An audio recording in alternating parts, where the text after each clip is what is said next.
Quinta-feira é dia de palavra, quinta-feira é dia de refletirmos e de meditarmos nas Sagradas Escrituras.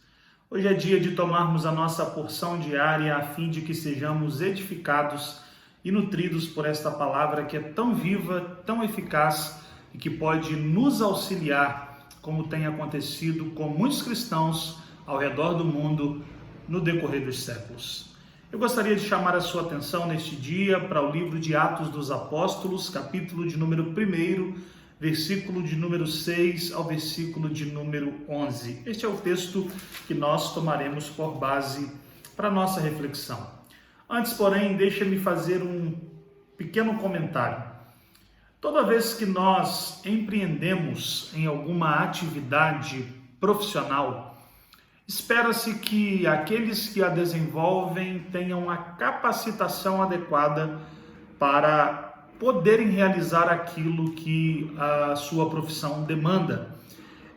Nós nos preparamos no decorrer das nossas vidas para muitas coisas, para exercermos inúmeras atividades. E a capacitação ela faz toda a diferença no bom andamento do trabalho, na forma como nós lidamos com as coisas, e na vida cristã isso também não é diferente. Quando o Senhor nos chama para estarmos diante dele, para pregarmos a sua palavra e para vivermos o Evangelho de Cristo Jesus, ele também requer de nós capacitação. Ele também requer que nós nos preparemos para desenvolver a obra que ele nos confiou. Mas sabemos da nossa inabilidade, sabemos da nossa propensão ao erro e da nossa total dificuldade. Esse mesmo Deus que nos dá uma obra a ser realizada é aquele que nos capacita, é aquele que nos reveste com o seu preparo, com o seu cuidado, a fim de que sua obra seja cumprida. E isso fica evidente nos dias do próprio Cristo. Jesus é aquele que, após escolher homens para que estivessem ao seu lado e enviasse esses homens ao mundo, ele proveu cuidado, ele proveu preparação e ele revestiu estes homens com o seu poder para que eles pudessem desenvolver essa função. E é isso que eu gostaria de meditar com você aqui nesta oportunidade em poucos minutos. Atos capítulo 1, do verso 6 ao verso 11, diz-nos assim a palavra do Senhor. Então, os que estavam reunidos lhe perguntaram: Senhor, será este o tempo em que restaures o reino a Israel? Respondeu-lhes: Não vos compete conhecer tempos ou épocas que o Pai reservou pela sua exclusiva autoridade. Mas recebereis poder ao descer sobre vós o Espírito Santo, e sereis minhas testemunhas tanto em Jerusalém como em toda a Judéia e Samaria e até os confins da terra. Dito estas palavras, foi Jesus elevado às alturas à vista deles, e uma nuvem o encobriu de seus olhos. E, estando eles com os olhos fitos no céu, enquanto Jesus subia, eis que 2 varões vestidos de branco se puseram ao lado deles e lhes disseram: Varões galileus, por que estáis olhando para as alturas? Esse Jesus que dentre vós foi assunto ao céu, virá do modo como vistes subir. Meus irmãos, esta é a passagem que narra a ascensão do nosso Senhor e Salvador Jesus Cristo. Ele está por concluir o seu ministério terreno, está terminando a sua missão enquanto homem nesta terra, e a sua ascensão está acontecendo. E antes, porém, deste fato notório, o Senhor ele deixa ali uma palavra de conforto para os seus discípulos, ele deixa uma palavra de alento para aqueles que caminharam com ele durante quase 3 anos, e dizendo que ele não os deixaria sem capacitação, que não deixaria estes homens sozinhos, que não deixariam esses homens de qualquer maneira, antes continuaria a cuidar deles, dando-lhes aquilo que era necessário para que eles continuassem a obra que eles haviam iniciado com ele. A sua ausência corpórea seria suprida pela sua presença quando tanto o Deus Filho, no caso a pessoa bendita de Jesus, como o Deus Pai, envia o seu Santo Espírito para que ele caminhe, para que eles estejam com aqueles que estão fazendo a sua obra, que são chamados pelo seu Evangelho. O propósito do envio do Espírito Santo, ele é, antes de mais nada, expansivo. O Senhor, ele sabe que a obra a ser realizada é uma obra gigantesca, é uma obra de caráter mundial, é uma obra que exige muito esforço, muito zelo e muita perseverança, e ele então entende que esta obra não poderia ser feita por homens apenas com base na sua capacidade, na sua inteligência e naquilo que ele podia exercer e executar conforme as suas próprias faculdades. Ele sabe que a obra do reino precisa ser feita por homens cujo coração tenha sido transformado pela palavra e que vivam na dependência dessa palavra, sendo orientado por Deus a todos os momentos. Então, o envio do Espírito tem por escopo este revestimento e esta capacitação para que homens dessem prosseguimento à obra de Deus. Na verdade, sem esta capacitação, os homens eles não suportariam, eles não conseguiriam desenvolver com tamanha maestria e habilidade necessária aquilo que estava sendo lhes imposto naquele momento.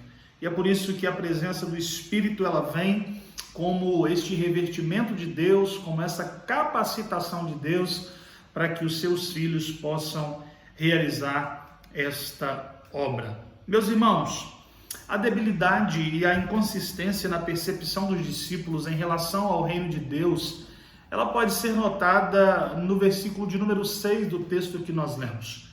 Porque não obstante ter encaminhado com Cristo por cerca de 3 anos e experimentado milagres, prodígios, tendo diante dos seus olhos contemplado cegos cujos olhos foram abertos, coxos cuja a locomoção foi dada novamente por Cristo, e por que não dizer mortos que estavam indo no caminho do sepultamento e tiveram a sua vida reestabelecida. E parece que os discípulos não estão entendendo corretamente o que está acontecendo à sua volta. Eles estão olhando para Jesus, estão vendo ele ser assunto aos céus ou perto da sua partida, e parece que a ficha não caiu completamente no que diz respeito ao reino que o Senhor estava inaugurando, melhor dizendo, e que iria ganhar proporções ainda maiores quando eles começassem a pregar esse evangelho do reino. Porque há uma preocupação no coração dos discípulos que foge ao princípio do que é o reino de Deus e de qual é a sua obra. Perceba que o foco dos discípulos na pergunta que surge no verso de número 6 é uma preocupação étnica. Os discípulos estão preocupados com a restauração do Israel terreno, do Israel nação, do Israel como uma etnia, talvez imbuídos por um sentimento que decorre da própria palavra de Jesus, lá em Mateus 19, 28, quando o Senhor Jesus disse que ele se assentaria num trono e haveria também 12 tronos, a fim de que eles pudessem julgar a nação de Israel.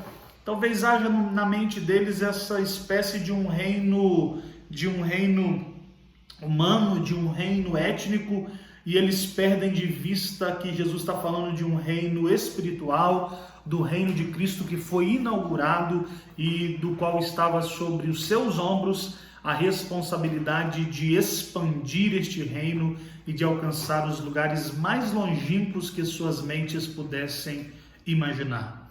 Sendo assim, meus irmãos, Jesus ele começa então a tratar com esses discípulos, tentando deixar muito claro para eles qual é a sua missão e daquilo que eles precisam para realizar a sua missão.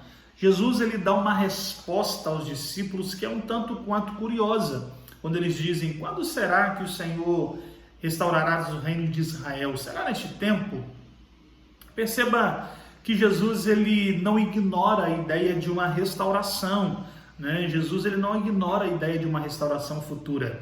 Neste caso, a restauração de que Jesus está falando, e fica subentendido, embora ele não deixe claro o tempo que isso vai acontecer, Jesus não descarta a possibilidade de uma restauração. Neste caso, como nós já sabemos, uma restauração não do Israel étnico apenas, mas a restauração de um reino que estava sendo inaugurado, ou a conclusão da implantação deste reino, e também da própria restauração da obra criada, né? Jesus não descarta a possibilidade de uma restauração, não de Israel étnico, mas da criação como um todo, né? Jesus ele não nega que haverá uma restauração para Israel, embora seja o Israel de Deus, o Israel composto por todos aqueles que são chamados à sua presença. Porque vejam só, Jesus poderia simplesmente dizer, olha, não haverá restauração para Israel.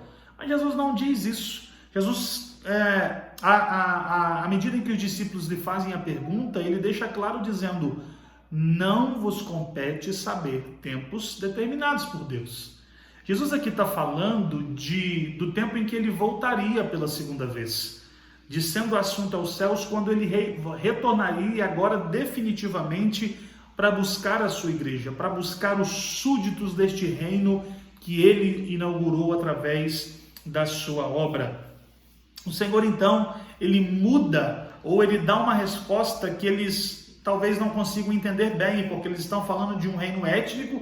Jesus disse que não sabe o tempo que essas coisas vão acontecer, e quando Jesus disse que não sabe o tempo aqui, isso não significa uma inabilidade ou que ele não seja Deus, mas justamente exemplificando e deixando muito claro que no estado humano, no estado de servo, Jesus ele é completamente homem, e a sua natureza humana ela não consegue sondar as coisas de Deus, porque ela, se assim o fosse, ela deixaria de ser humana, e nós incorreríamos no erro de cairmos em heresias que foram tão combatidas no primeiro, segundo, terceiro e quarto século, tendo seu desfecho, por assim dizer, no concílio de Calcedônia, quando ficou definido que de fato Cristo é verdadeiramente Deus e verdadeiramente homem. Basicamente, quando ele diz que não sabe dos tempos, Jesus está dizendo que enquanto um homem, coexistindo em nossa natureza, embora possuísse uma natureza divina,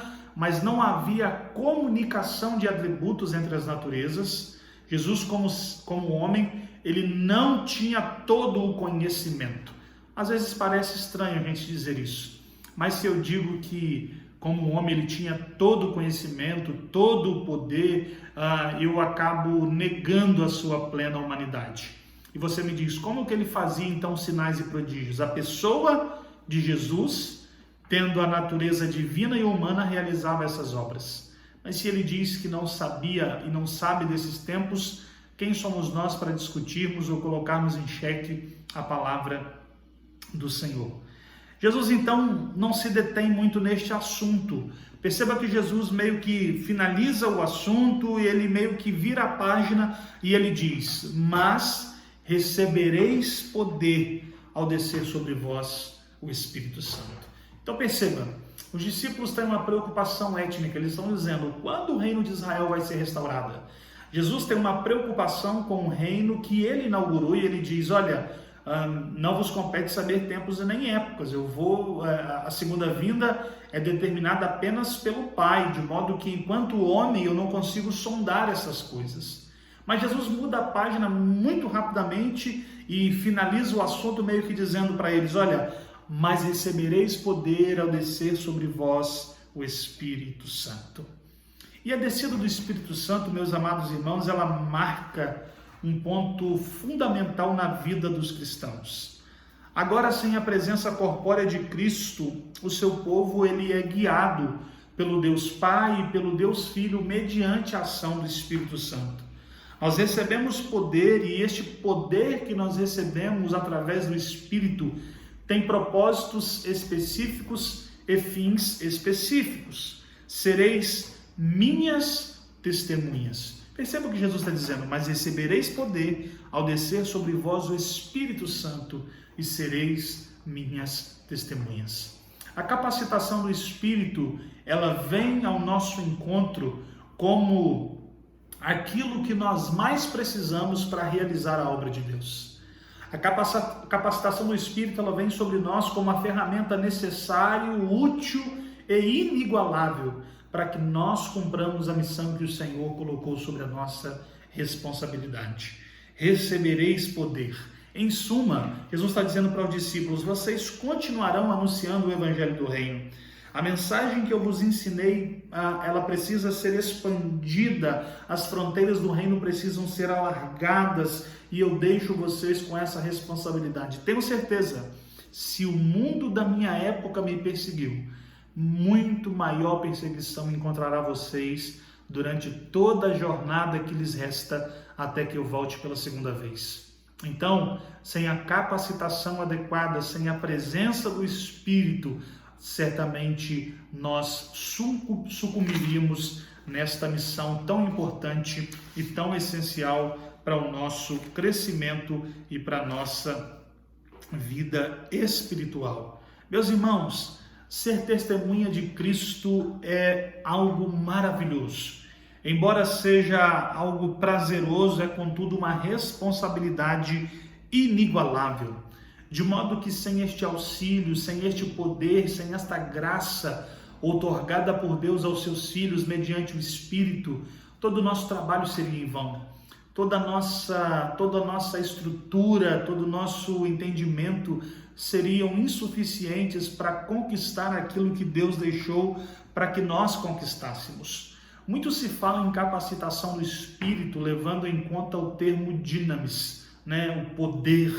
E as pessoas falam com extremo entusiasmo sobre o poder de Deus, sobre a capacitação de Deus.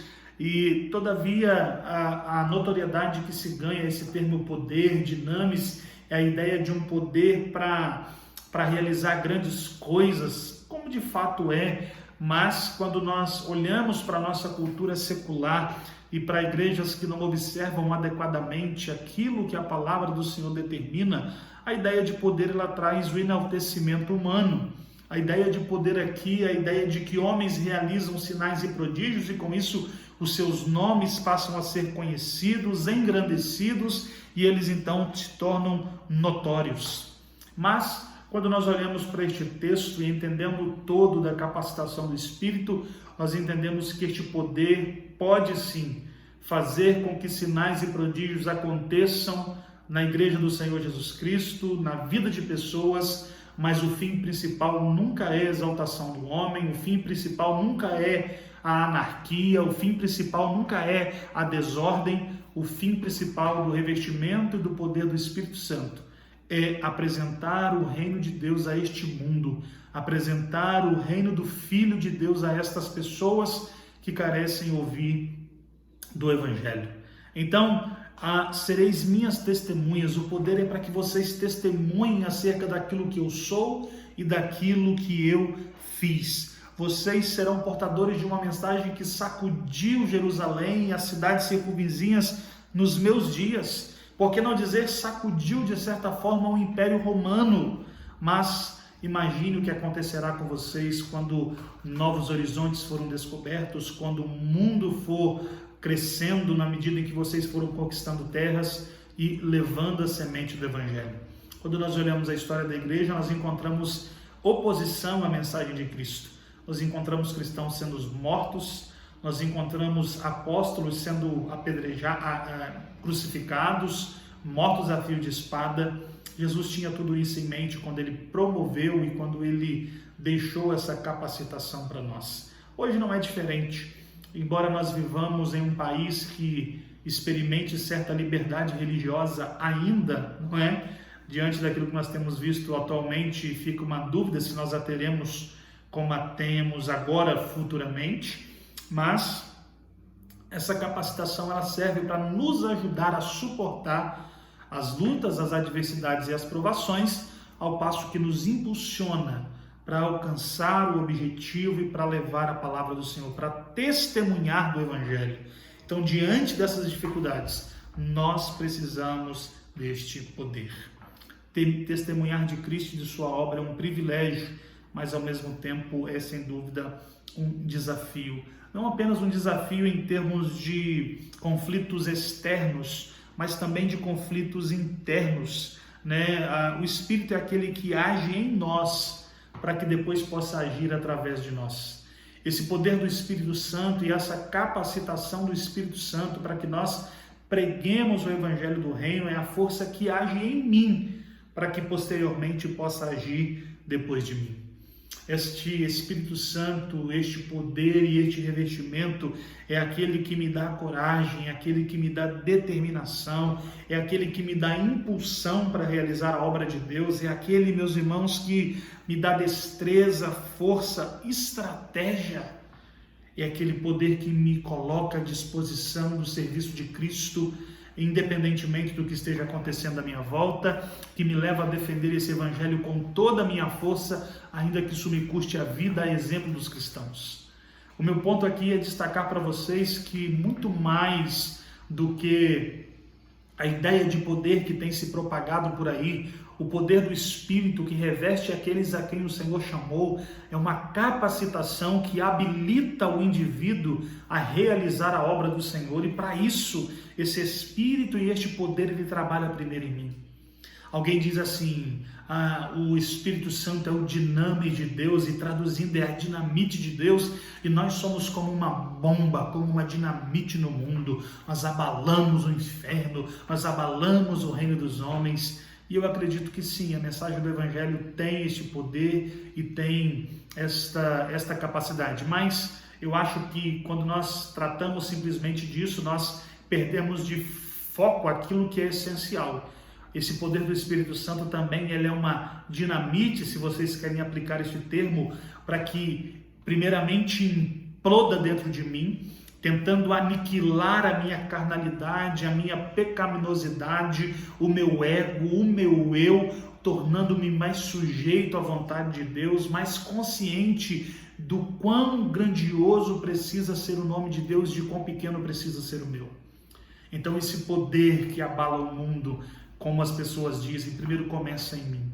Essa capacitação do Espírito é uma capacitação que envolve quebrantamento do meu coração, clara visão daquilo que eu sou e da minha dependência de Deus, revestindo-me, indo e curando as minhas feridas mais sangrentas, da qual eu não posso curar pela minha própria força, e mudando a disposição desse coração corrupto que habita dentro de mim. Então esta capacitação e este revestimento do Espírito Santo é aquele que ajuda o pregador, e aqui pregador todos nós somos, na luta de nós contra nós mesmos. Porque esse poder precisa primeiro trabalhar em mim. Primeiramente, esse Espírito Santo precisa trabalhar no meu coração, para que depois ele possa trabalhar através de mim. Então esse é um poder que quebranta, este é um poder que humilha, este é um poder que confronta, este é um poder que trata as minhas mazelas e me mostra o caminho da salvação. Jesus não está dando capacitação aos discípulos pelo Espírito simplesmente para que eles desafiem impérios, povos, para que eles conquistem terras, mas para que primeiro eles tenham o seu coração preservado no temor e na confiança de Cristo Jesus, para que primeiro eles se mantenham firmes e convictos no caminho na qual o Senhor os instruiu que andasse. Esse Espírito é aquela bússola que nos conduz ao caminho determinado por Cristo Jesus. Essa capacitação primeiro é para mim, para que eu possa viver para Deus e a partir disso levar a mensagem de Deus a outras pessoas. O poder do Espírito então e a capacitação do Espírito vem ao nosso encontro para que trabalhando em nós nos habilite a anunciar o Evangelho de Deus a outras pessoas. Mas como eu anunciarei o Evangelho de Cristo a outras pessoas se primeiro eu não me tornar parte desse Evangelho? Se primeiro eu não viver aquilo que anuncio, se primeiro eu não testificar deste milagre, desta graça e deste poder que o Senhor tem nos dado. Eu não posso falar daquilo que eu não tenho e nem posso oferecer aquilo que eu não recebi. Então, uma capacitação para nós, para que a partir daí, tendo o coração mudado e revestidos por Deus, possamos oferecer às pessoas aquilo que nós recebemos da parte dele. Então precisa fazer sentido primeiramente para mim. Nós vemos que o uso do termo poder, capacitação do Espírito tem sido usado de maneira muito bagunçada, de maneira muito desordenada, cheia de anarquia. E nós precisamos mudar este pensamento, né?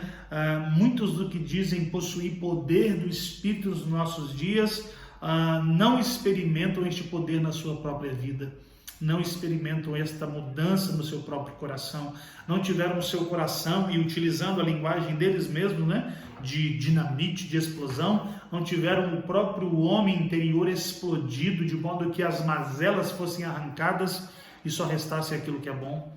Ainda continuam com o coração de pedra, com o coração voltado para si mesmos, com o coração totalmente corrompido pelo pecado, sem esperança e sem paz de Deus no mundo. Então, meus irmãos, este tipo de poder não é a capacitação do Espírito Santo. Homens que dizem possuir o poder do Espírito Santo, mas não contribuem com o reino de Deus. E nós sabemos que nós conheceremos a árvore pelos seus frutos. E o Espírito Santo é aquele que dá frutos. Ele não apenas me capacita para que eu vá e pregue, mas ele produz frutos na minha vida. Bondade, longanimidade, frutos do Espírito Santo na vida daqueles que de fato o possuem. Jesus diz assim: vocês serão minhas testemunhas, tanto em Jerusalém, como em Samaria, ou como na Judéia, Samaria e até os confins da terra. Poder para a ação de Deus, poder para estarmos diante de Deus e poder para anunciar o seu evangelho. Nós precisamos então deste poder, um poder que visa a edificação do reino, a expansão do reino, o crescimento do reino de Cristo Jesus e não de reinos terrestres. Tendo em vista aquilo que o homem ou varão de branco que apareceu aos olhos dos discípulos disse-lhes naquele dia: nós, capacitados pelo Espírito, pregamos o evangelho do reino, anunciamos as boas novas, tendo em mente uma coisa: aquele que um dia foi assunto aos céus retornará uma segunda vez da maneira como ele subiu. A nossa maior esperança, na verdade, é essa, e a nossa maior expectativa é essa. E quando ele vier, nós precisaremos dar conta do nosso envolvimento, das nossas atitudes e daquilo que ele nos deu como poder e como capacitação, e da maneira que isso tem sido utilizada para o maior crescimento, manutenção e expansão do reino de Deus. Então tenha isso em mente. O poder do Espírito é a capacitação de Deus para que eu e você desenvolvamos a nossa missão de anunciar o evangelho não apenas em Jerusalém, não apenas na Judéia, mas em Samaria e até os confins da terra. Sinais e prodígios poderão acontecer através das nossas vidas? Claro que poderão acontecer. Deus poderá curar pessoas pela nossa oração? Claro que poderá curar. Mas isso não requer glória para o meu nome, apenas testificando que eu sou um mensageiro do reino e que o dono do reino me outorgou autoridade para que o seu nome fosse glorificado e a sua palavra fosse pregada, a fim de que o pecador impenitente pudesse crer e ser restaurado do seu pecado e assim recebessem o perdão em Cristo Jesus. Que Ele nos ajude e que Ele continue a nos capacitar nesta missão. Deus nos abençoe, fique com Deus, um forte abraço.